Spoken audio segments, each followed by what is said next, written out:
كل سنة وكل أمهاتنا طيبين وبخير وحلوين وبصحة وبستر وسعادة. حبيت أوضح نقطة بما إن بكرة عيد الأم. حذاري ثم حذاري ثم حذاري نجيب هدايا من ضمن أدوات المطبخ، عشان ده عيد الأم. عشان ده اسمه إيه؟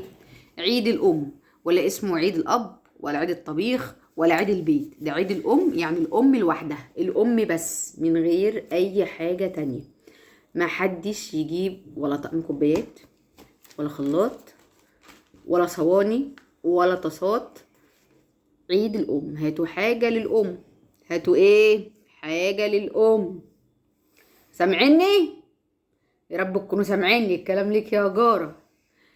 اي حد هيجيب حاجات تخص حد تاني، يعني الطاسة دي للبيت كله، الكوبايات دي انتوا اللي هتشربوا فيها. الأم ما عندهاش وقت تشرب. ماشي ماشي، لازم نسمع. انا هجيب لك كوبايات.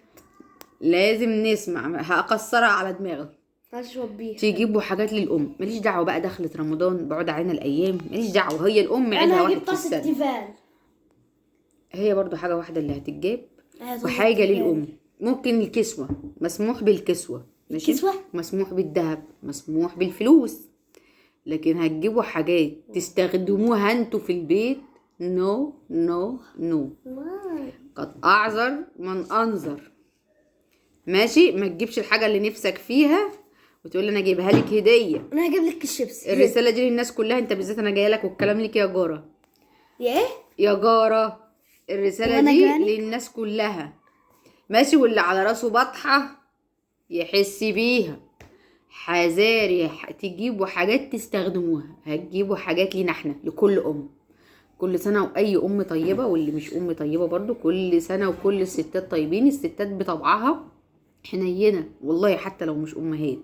الستات بطبعها حنينه ولينه، وتستاهل ان هي تتهادى حتى لو ام. هاتوا هدايا لكل الستات، مش لازم تبقى ام وتلككوا. انتوا اصلا ما بتجيبوش للامهات، هتجيبوا العاديين بس. بنحاول، ربما ربنا ينفخ في صوركم.